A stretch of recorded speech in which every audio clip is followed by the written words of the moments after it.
This is episode number 2 of our Draft Dive podcast. We are going to get into the defensive line this week. The D tackles, not the edge. So we're going to see what our top 5 rankings are here. Myself and my co-host Ken. How you doing out there, Ken? I'm good. I'm good tonight, Jonah. How about yourself? Oh, can't complain. Still alive, still scouting, so everything's good. We got the combine going on right now. The combine. Oh, yeah, going on right now. Individual workouts, some interviews and stuff. So all fun things for people like us who pay too much attention to it. But yeah, my eyes are a little tired from watching the tape today. Yeah.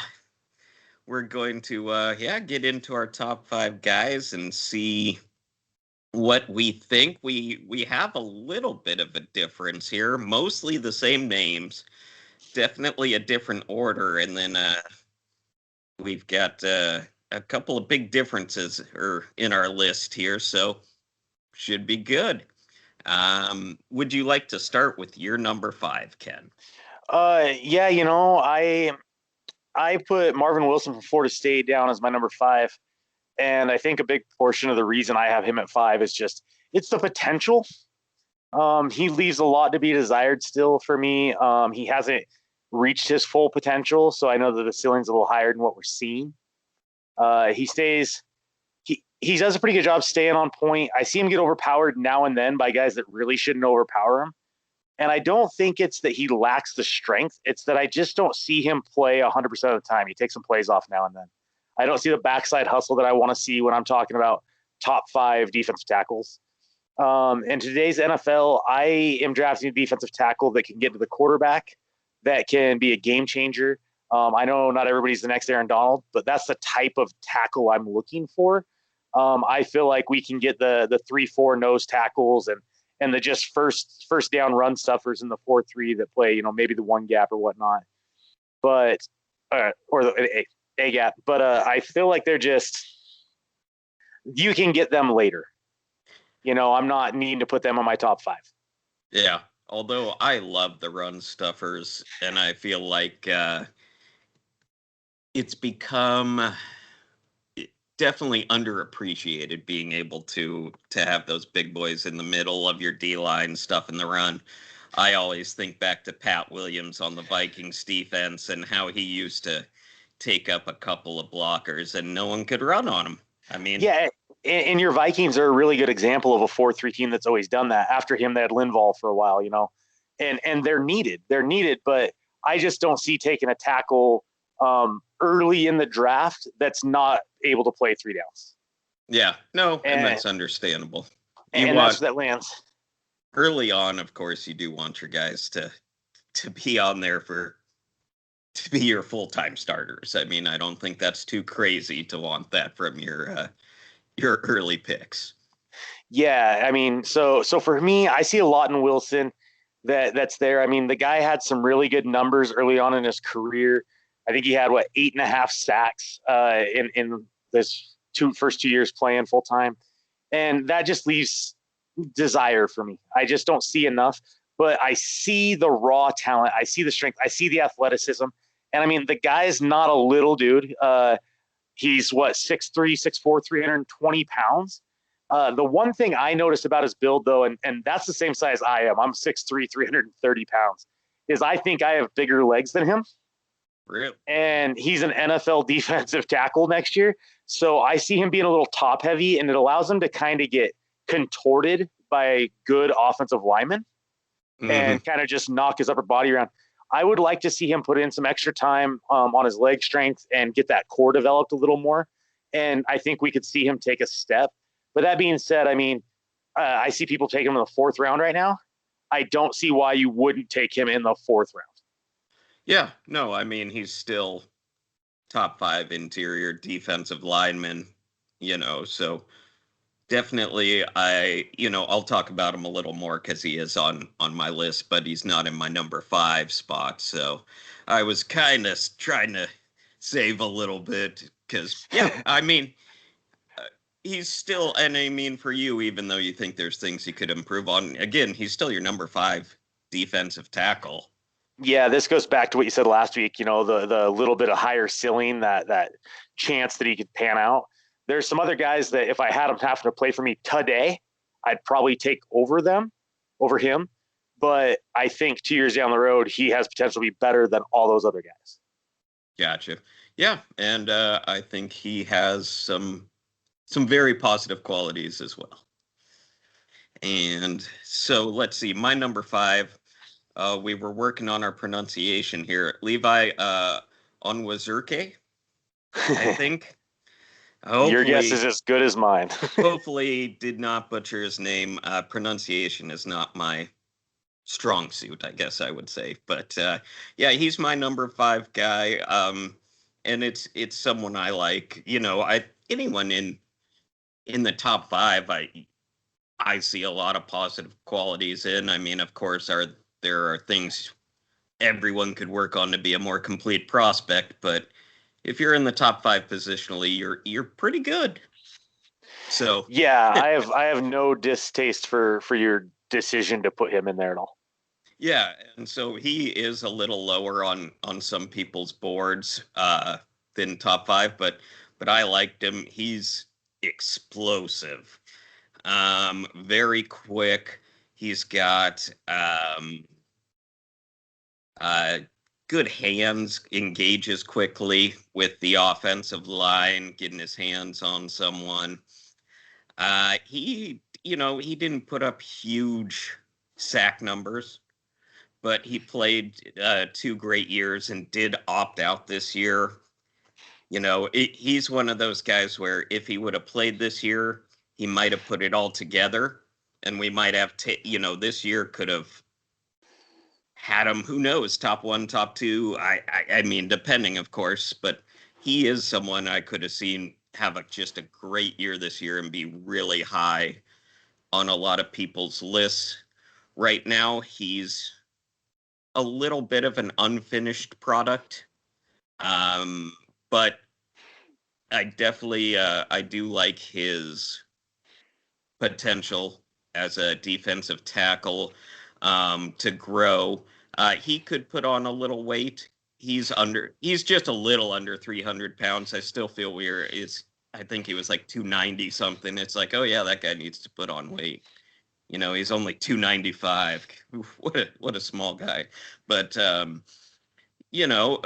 but maybe he doesn't if he gets his quickness, because he is really quick. He's got a great first step. So if he gets that, I mean, there have been smaller defensive tackles who have been extremely successful, but he could probably stand to put on a little bit more mass. But yeah, I think showed a lot of good stuff. One more year, and he could have been one of the top, if not the top defensive tackles in the class, but he didn't put it all together in a full season. And, a lot of that, it's not his fault this year. Anyone who didn't play this year, it's not their fault. So weird circumstances this year with football, but definitely like his potential. I'm on board with you. And I think I'll just jump into my 4 instead of circling back, because my 4 is Onwuzurike as well. Yeah. So we can just kind of continue on about him a little bit. One of the big things that we see when you're watching the film or people talking about him is his lack of size, like you said.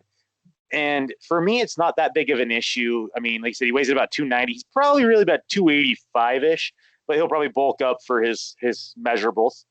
That being said, I don't want him to get that much bigger because of that first step you were talking about.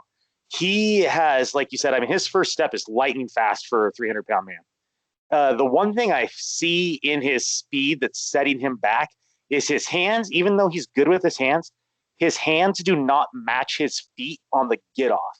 And what I mean by that is when he goes, his hands don't make contact at quite the right time sometimes. Mm. So maybe his feet are getting out ahead of him, or his hands get ahead of his step, and it leaves him just slightly off-centered. And then he has to take a second to recover to make a real pass rush move. But other than that, I mean, I love his push-pull. his push pull. I saw some film where he kind of just is humiliating some guys, and it looks good. I really love him as a 4-3 defensive tackle, in the mold of a pass rushing DT and getting some pressure on. I could also see him stepping outside and playing a large defensive end, kind of like Eric Armstead does for the 49ers. Yeah.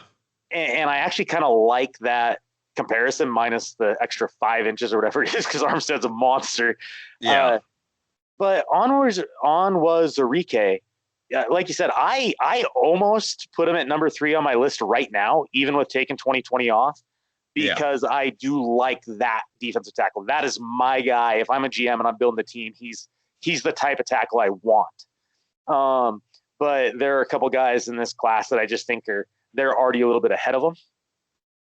But man, I tell you, if he finds the right system fit and a coach that can actually continue to coach him up a little bit, he could be, he's not going to be the best guy in the draft, I still don't think, but he could be a game changer.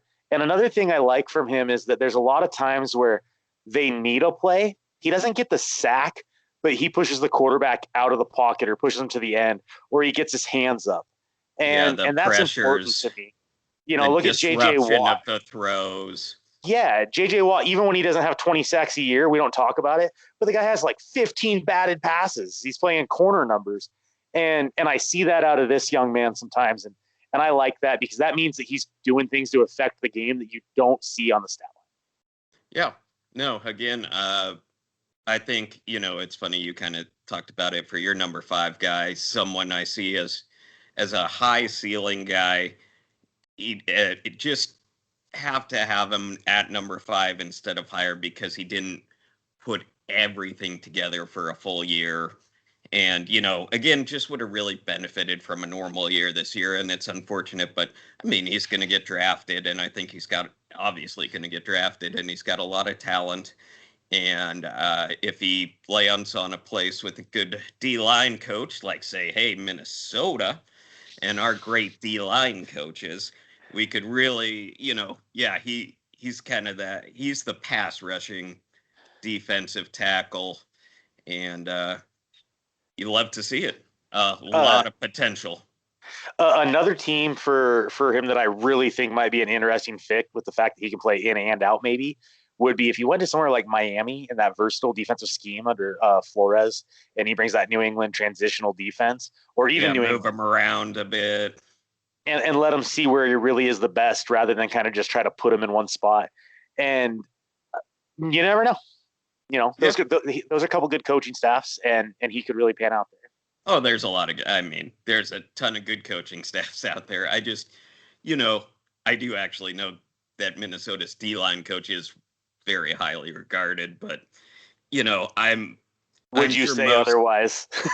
I would. I will tell you how much Brad Childress sucks, and how much he sucked when he coached the Vikings for the rest of your life, and how terrible he was. So yes, I will call out bad coaches on Minnesota all day long.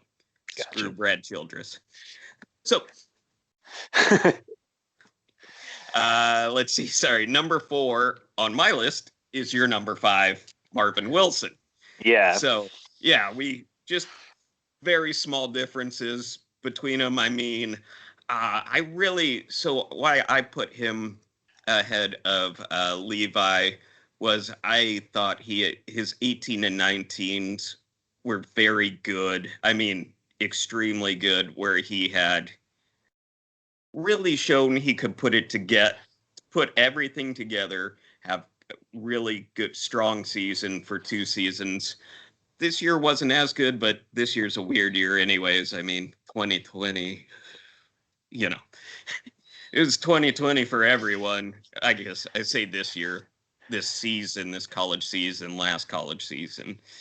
But I just like that he had put it together in that 18 and 19 and really looked like he could had showed he could put it together for 2 full seasons. He was injured for a few games in 2019, but Yeah, we talked about Marvin Wilson. He's a bigger guy. He's 6'5", actually, tall guy. Don't know anything about that myself, but that's okay. Yeah, the 300-pounder plus, good at moving guys on the line. Um, Good athleticism for a guy his size and good strength. He's not nearly as quick as Levi is. Well, at least with that first step, he doesn't have the penetration that Levi's going to give you. But I mean, he was a 5-star prospect, so he's got that pedigree, the athleticism, everything that makes you a 5-star prospect, coming out of high school. He does have that. And I mean, yeah, I think he could fit in a couple places. He is probably going to be your more, because he's not your just pure nose tackle run stuffer, but he's also not your pure pass rushing, penetration defensive tackle. So I actually think he can be good at both things. Not great at either one, but good at both things. So I think he could be an every down defensive tackle. Yeah, and I talked about him a little bit earlier, and I agree with a lot of what you said. When I look at building a team, and I look at my defensive line, I'm a 4-3 guy through and through. I just like the 4-3. He's what I would call my number 2 tackle, where when I look at my roster, I'm trying to build one tackle who I can get interior pressure with. Mm-hmm. My second tackle needs to be able to play the run and provide a little bit of push. And I like a third tackle that plays a decent amount, and that's where my run stuffer comes into play. But I don't invest as highly in that run stuffer as I do the other two. So Marvin kind of falls in that second tier of tackles for me, where it's the guy that can kind of do a little bit of both. But I mean, yeah, when he does one of them well, he does them both really well. The only reason I say that that I had him at 5 and not higher as well is I just don't see him playing as hard as I like on every play. Mm-hmm. And when we're talking about guys that are the top 5 at their positions in the draft, I know tackles aren't going to go 5 in the first round, but yeah. I want to see those guys not taking plays off. And if they do, that's a red flag to me, because effort is kind of an internalized trait. It's not really something that you learn when you're an adult, in my opinion. Yeah, that's fair. Yeah, and hopefully, again, I guess it's that, hey, good coaching staff, make sure he's motivated. But yeah, it is worrisome. So hopefully that effort gets to 100 in the NFL. Yeah, we can't say that we've never seen a player with that same kind of knock on them change it and exceed. So I'm praying for him, hoping that he gets there. I want to see all these tackles be successful, because it's probably my favorite position outside of offensive line. So perfect. Who's number 3 for you, Jonah? Well, so my number 3 is Davion Nixon. And so Iowa defensive tackle. Uh-huh.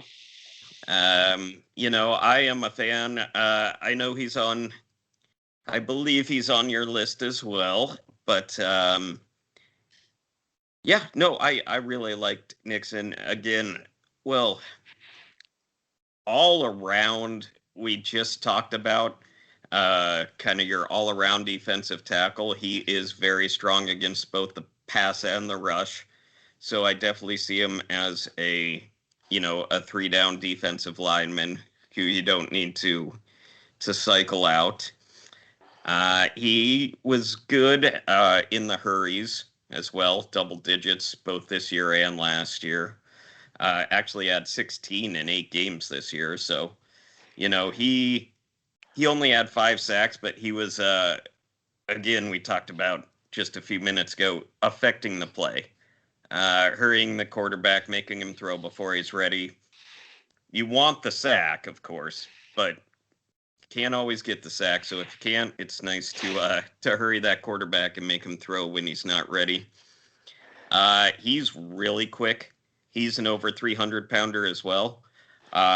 His feet look really good on the D line. He's good. He's got good penetration. Again, good against the, can penetrate against the pass and good against the rush. And yeah, I don't have a lot against him. I mean, his sack numbers could be better, but again, he's hurrying the quarterback all the time.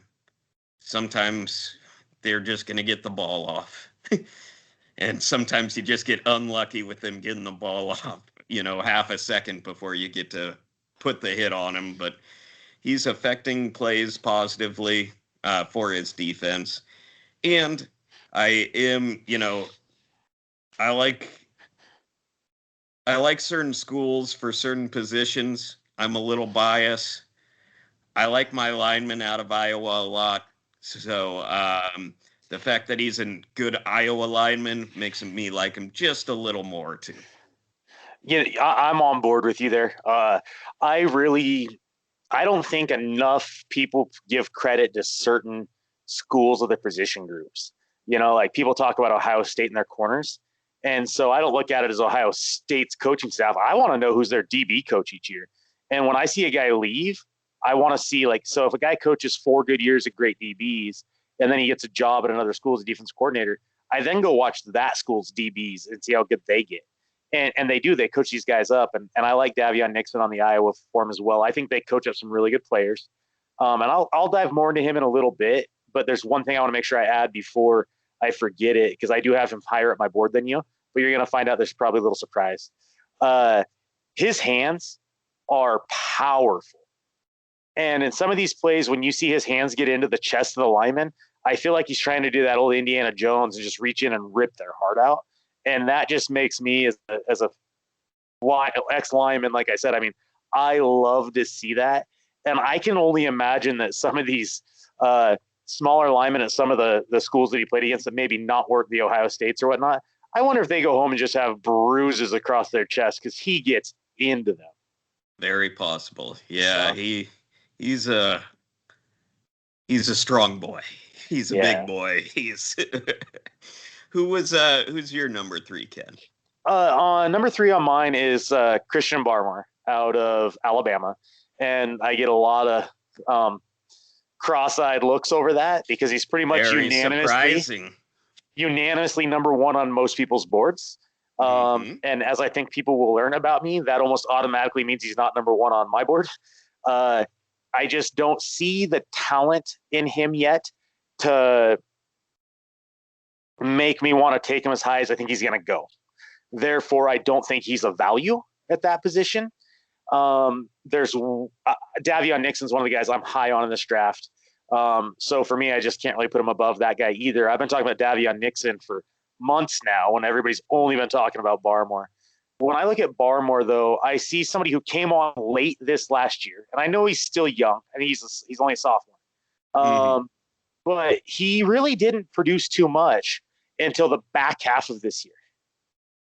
And so I know he still has a high ceiling, but I still see him as a little more one-dimensional than I do the 2 guys I have ahead of him. And I just don't see that killer tenacity in him that I see in the 2 guys ahead of him either. Not saying he's not good. I do like him a lot. I just don't like him in the top 20. And I don't like him over the 2 guys that I'll talk about later on.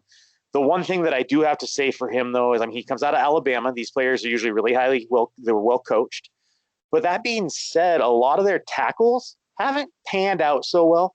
And I think part of that is the fact that the way their system's played, they play a little bit different, and they like to rotate players a lot. Yeah.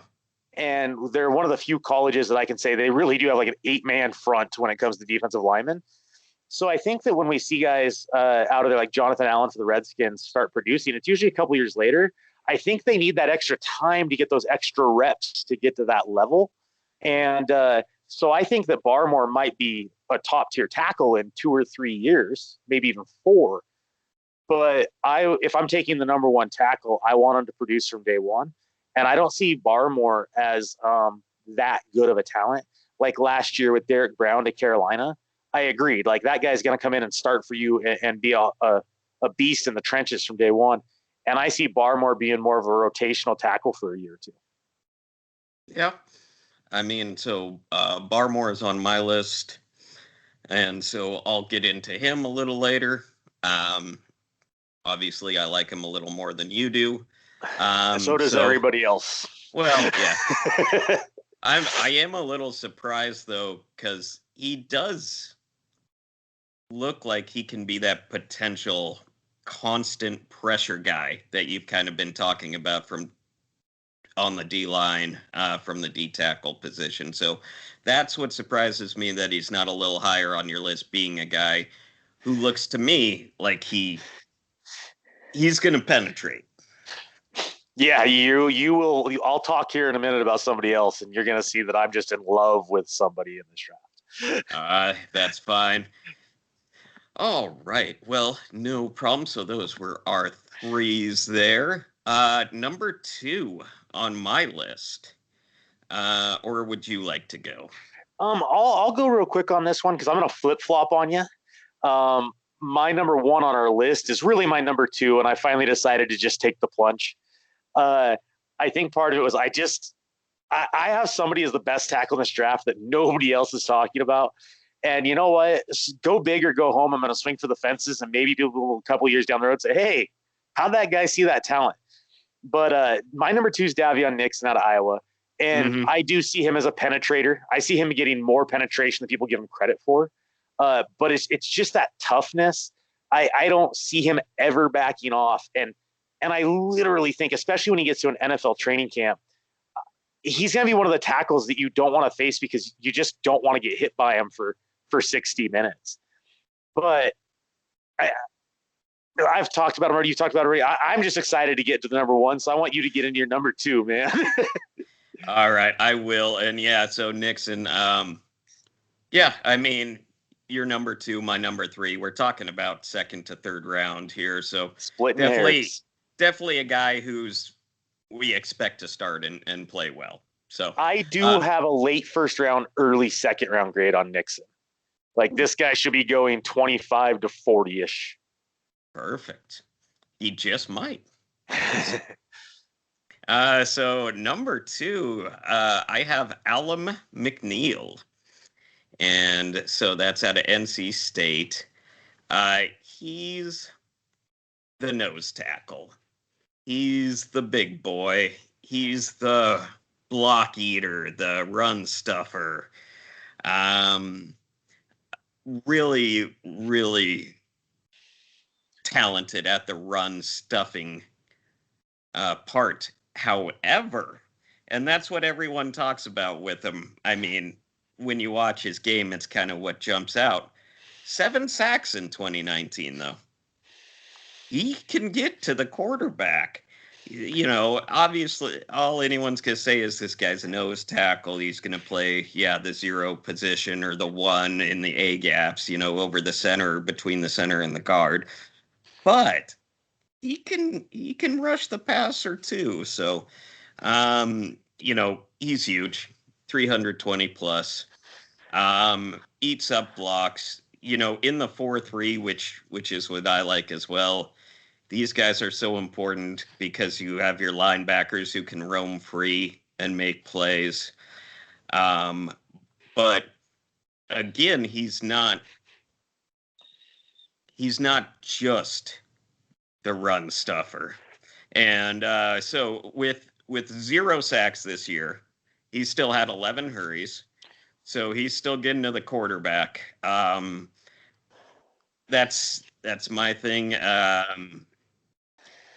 I really like him. I really don't have much of a negative on him. I mean, I like block eaters. I like Pat Williams. And we all have that one guy or at each position or like a guy that we just love and we want to replicate. I don't mind this pick at all. I like him. I do agree that he gets a little more pressure than you would think when you first watch him. But one of the things I really like about him too is that when you see him play, he's not always over the center. So we actually kind of know that he can do other things. You and I have talked about this a little bit on one of our sleeper articles. There's another guy I really like in this draft that is going to fall, but I've never seen him not line up directly over the center. So it leaves me wondering what else he can do. Where McNeil, we kind of know that he's going to be able to give you some other stuff. And if he goes to the right system where he's next to somebody else already, he could be pretty scary to be honest with you, because he could be that guy that gets pressure that you don't expect. The other linemen kind of ignore if he's next to a superior pass rusher. And I like his ability to eat up the run too. A guy like that could be an elite, for me, an elite end in a 3-4 system, and eat up some blocks and allow some middle linebackers to really, really get around. But at the same time, be able to get some pressure, kind of like he's not Calais Campbell, but I like that kind of player personnel package for him where he can get pressure, but also he's going to eat up some blocks. And I kind of like the fact that he can eat up some double teams too. And that's one of the things I didn't mention earlier, though, about Barmore that I did see. I see him when he gets double teamed really kind of get overpowered. He doesn't understand how to get into him correctly sometimes.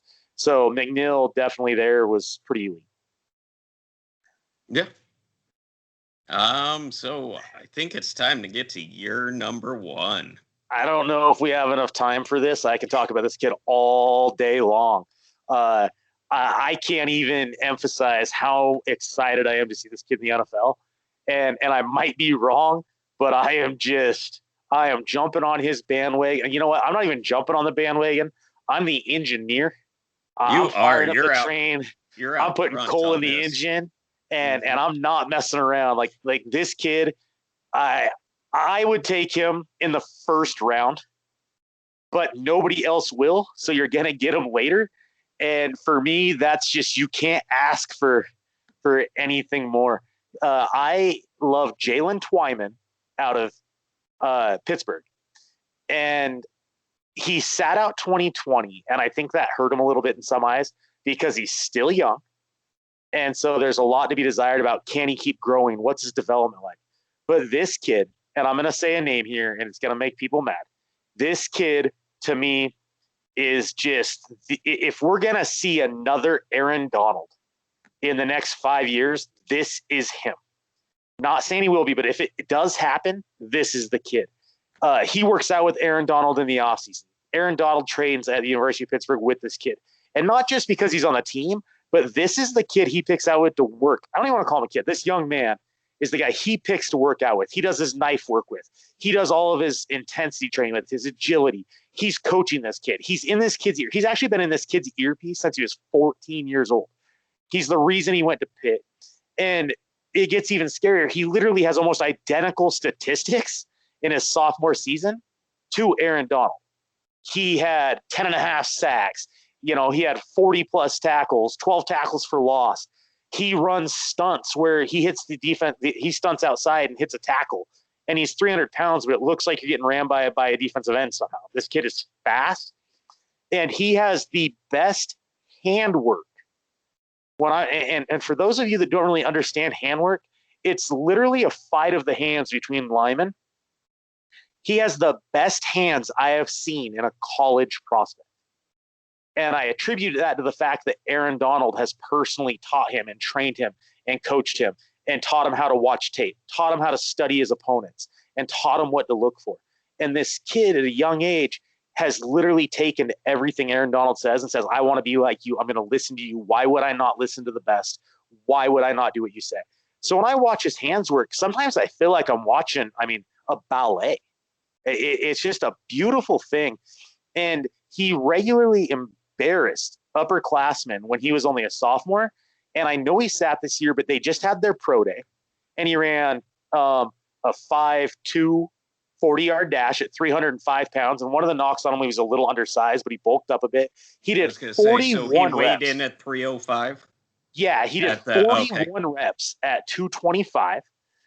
And this kid is just, He's got it all, in my opinion. And he's still young and he's still raw. So there's a really high ceiling. And when you see a defensive tackle as a sophomore get 10.5 sacks, we don't see that happen often. Hence, we can go back and say we saw it happen in Pittsburgh about 8 years ago or so. And it turned out pretty well. And so if he goes somewhere and just gets the chance to keep growing and learning, I absolutely love the potential. I think the ceiling for this kid is as high as he wants to let it go. And I think his desire to be the best pushes him above all the other tackles for me, because I don't think I've seen or heard another interview from any of these other guys that truly desire to have their name being spoken of as the best tackle. Yeah. No, his physical production, well, so his physical numbers and his production are pretty off the charts, are pretty excellent. So yeah, I do see he benched more than Aaron Donald did by 5 reps, upped him by 5 reps. You know, I'm glad he I did see he was a little smaller, but yeah, it looks like he weighed in at 301. So getting over that 300-pound mark, I think, was good, because he was down maybe in the 280s, 285. Yeah. And so you want a sturdier deep tackle, even though nothing wrong with being a little smaller, but being a little bigger makes you a 3-down guy. You know, you can play. Yeah. You can play all the time. Yeah, I mean, great athleticism, great production. It's, I don't know, he's so all over a lot of boards. I mean, I have seen him even as as high as in the second round, people maybe, but it's tough to, he's all over the place. So he's number 1 on your board, and I get it.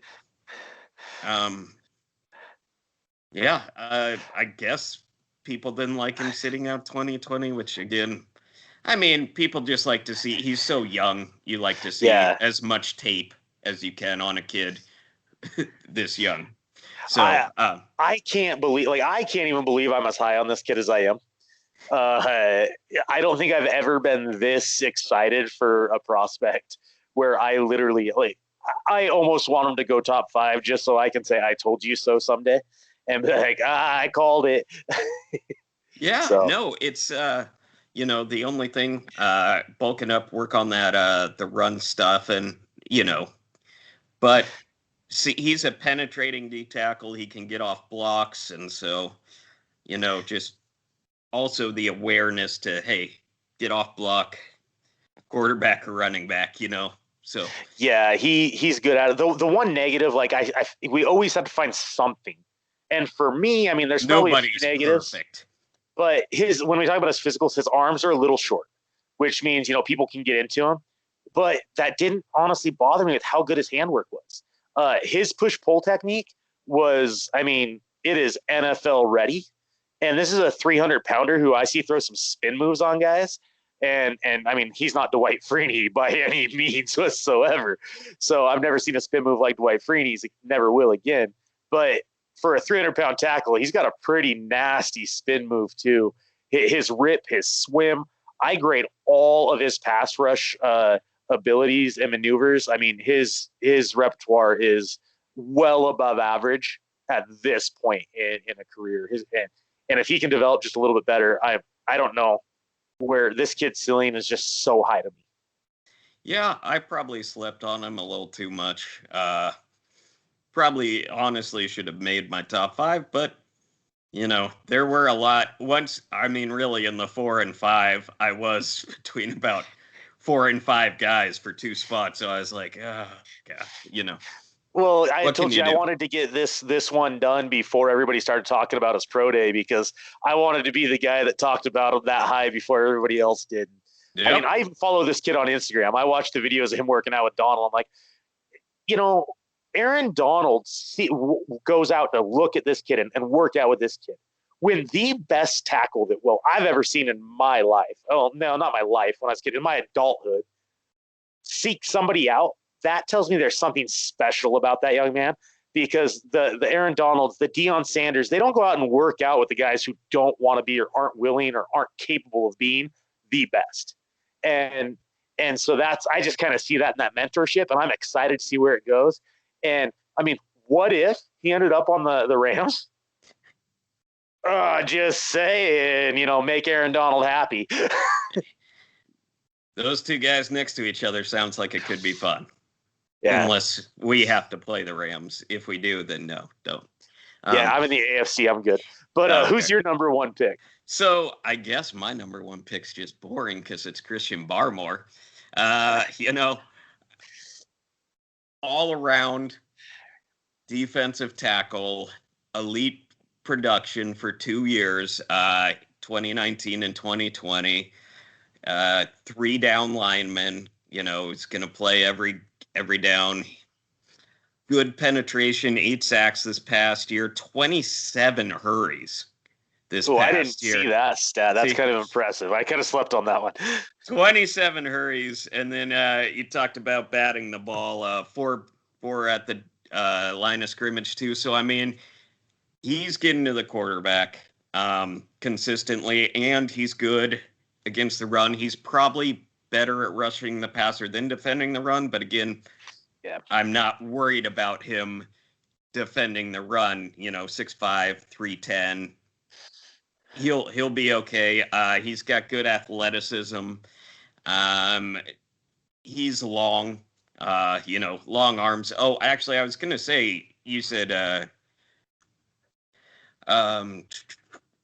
Twyman's arms are a little short, which actually it doesn't bother me much, especially on the inside tackle position. I think definitely arm length is overrated inside, but that's me. But he's got long arms, which is never a bad thing. Uses his hands well and played big in big games. His best game was against Notre Dame, who has a ton of here's where it came down to me.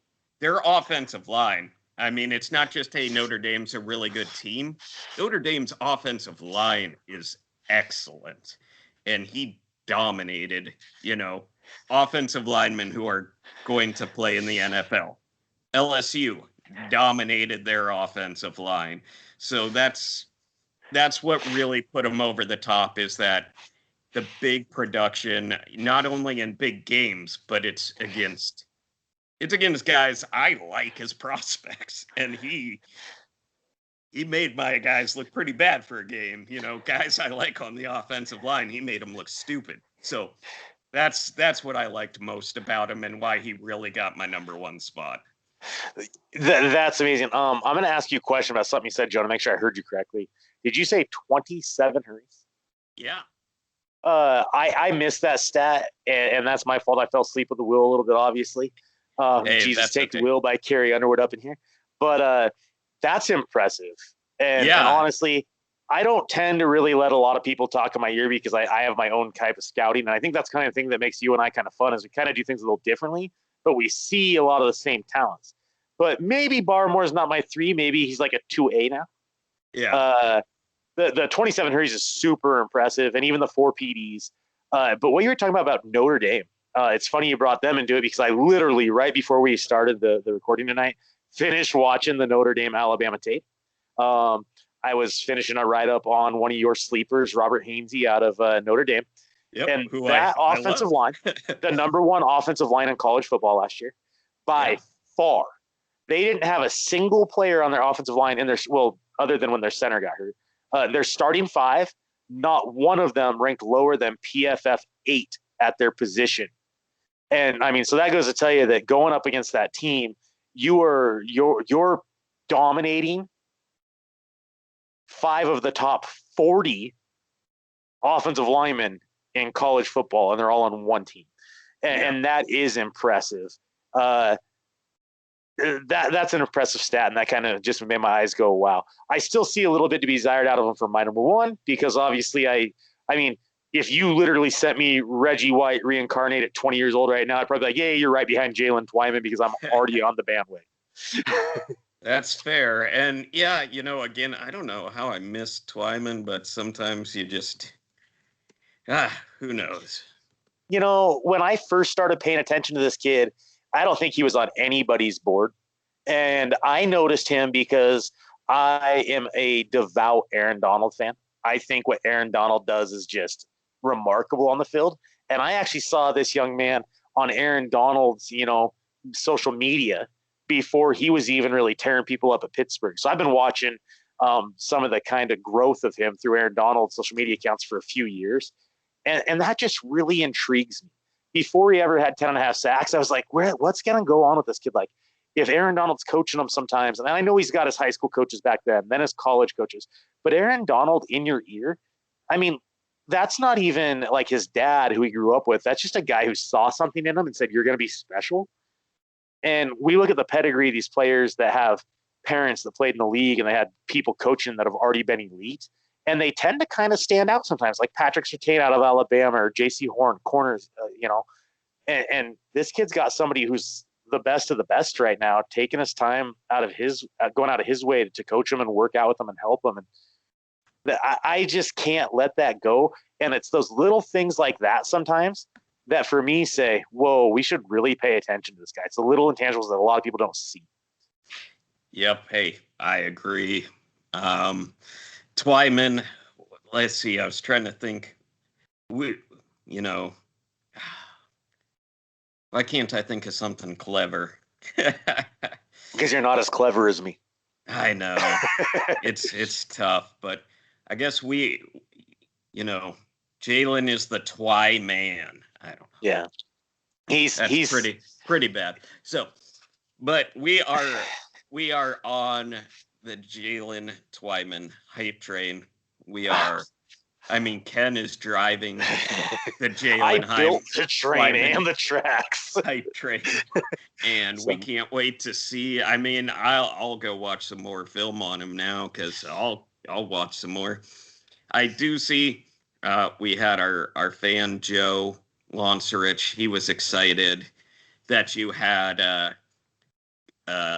Davion Nixon at number 1. So maybe he'll be sad that Twyman's really taken over. But still, we're both, he's a buddy of mine and he's an Iowa guy. So I still think we're both very high on Davion Nixon, much higher than most people. So I think the reason on paper that I actually have Nixon as 1 on paper, I think Twyman has a higher ceiling. And that's where I go back to that safety, where for me as a GM, if I'm drafting and I need a defensive tackle in this year's draft, I'm not picking them until the 20s at the earliest. And I would take Nixon over Twyman and Barmore based on the fact that I don't think I have to take Twyman that high. Yeah.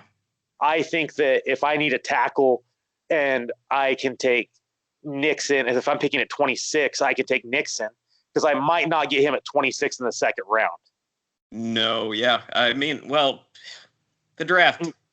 You never know, but trying to I might not, he might not fall there. You know what I mean? Like I see him. Yeah.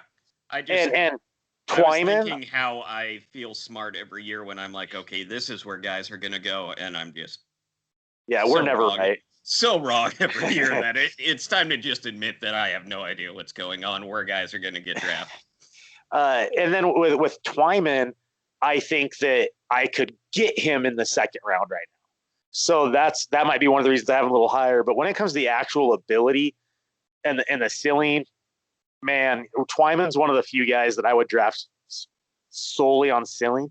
But that being said, I think Nixon is the only defensive tackle I would draft in the first round in 2021.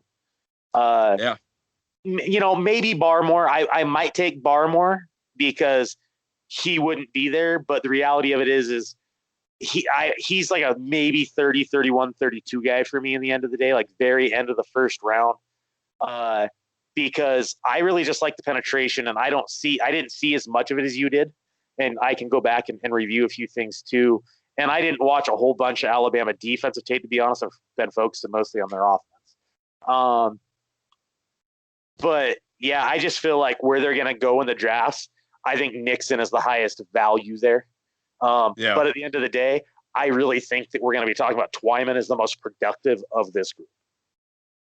Excellent. I figured it out. We are high man on Twyman. Oh, I like it. I like it. I'm back. Do you have anybody else you want to kind of add or talk about on the interior defensive line? I probably the answer is yes, but I don't want to take up a ton of time.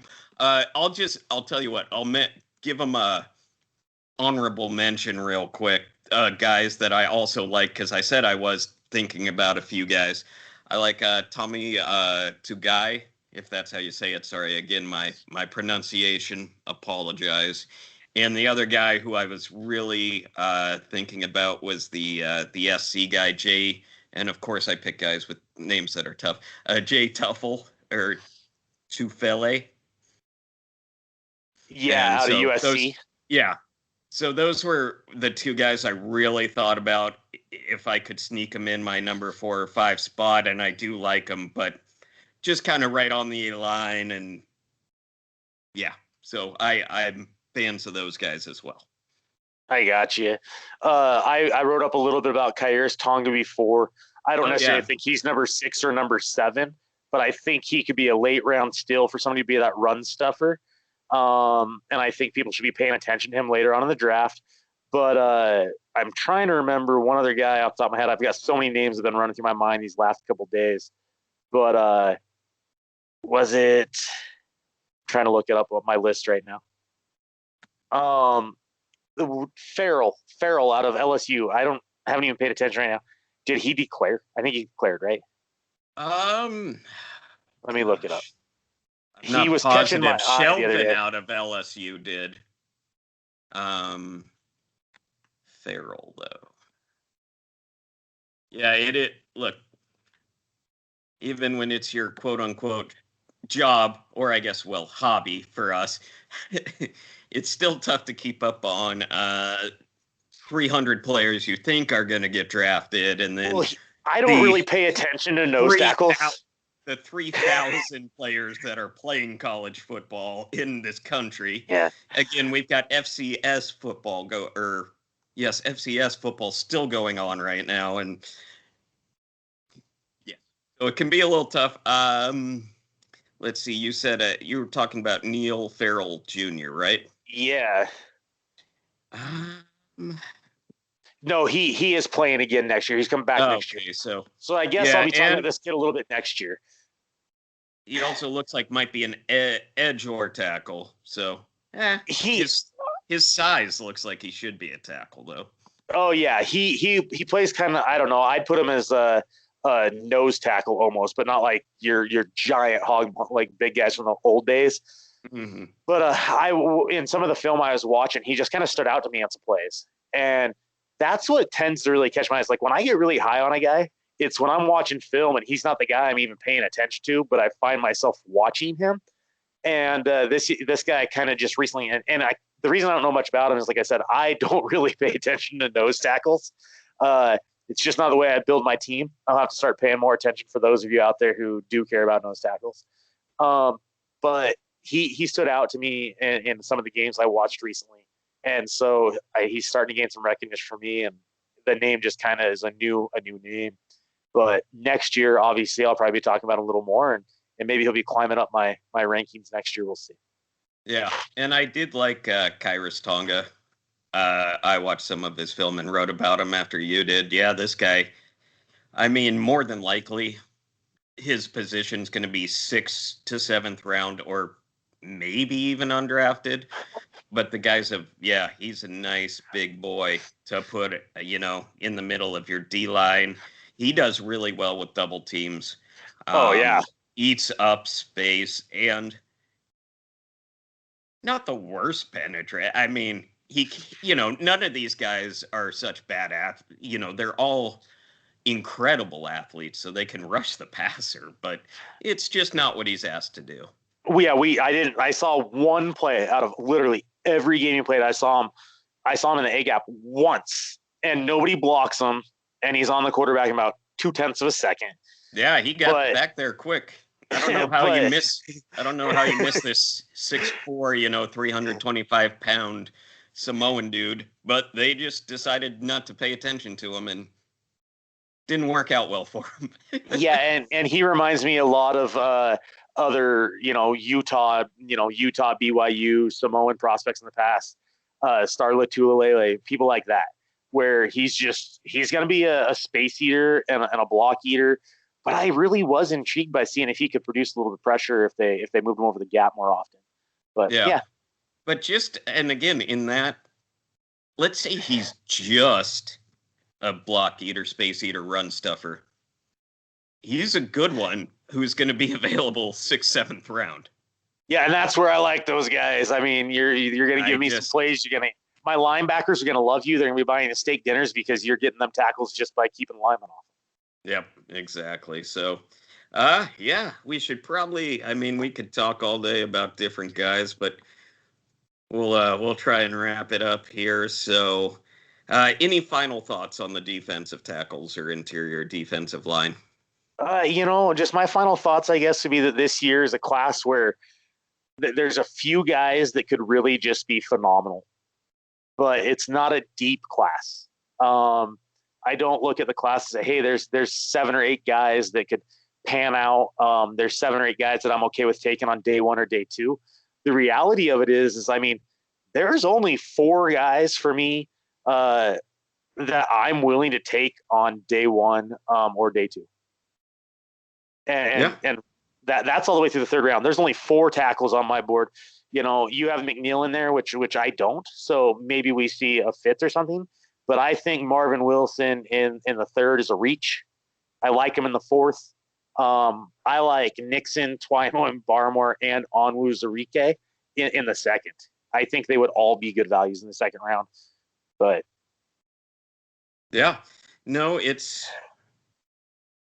Yeah, I was actually going to say it might not be a class of stars, but I think there are some guys who are at least going to be more guys situationally helpful that will make teams.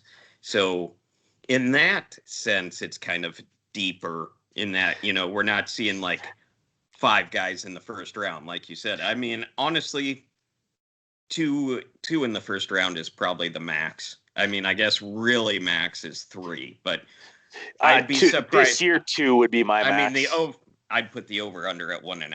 I mean, it's either going to be 1 or 2 more than likely.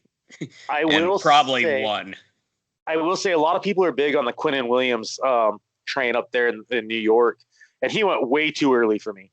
That was just way too early for a defensive tackle, especially one, like I said, I talked about this last week. He had 9.5 sacks over his first 2 years.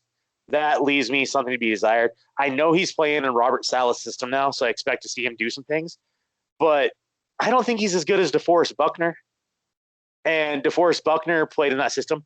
But I'll be honest, I could see and scheme fit and coaching is humongous.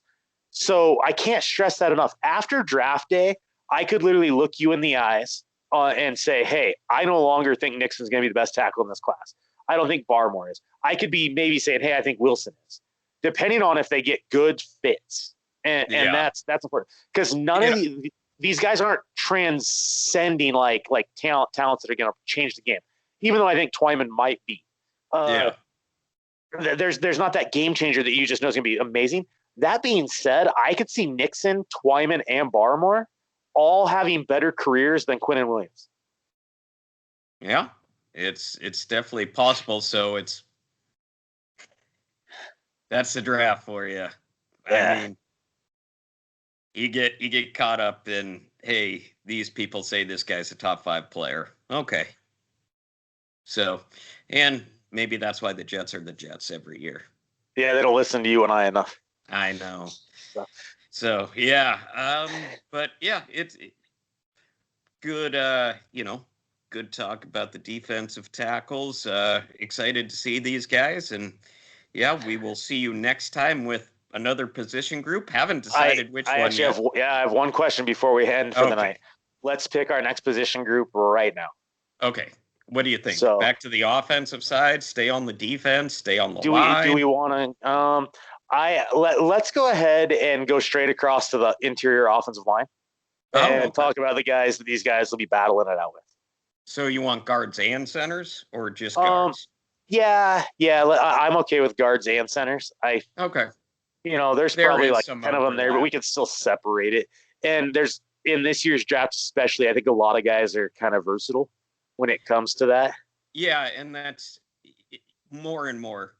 We're going to keep seeing that with guys who, yes, this is my position, but I've also started here and here, and I've also started 6 games of tackle, but I'm an interior offensive lineman. So okay.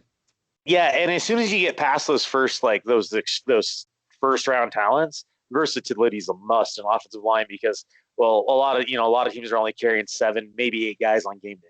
Yeah, injuries happen to big men who are running into other big men every single play.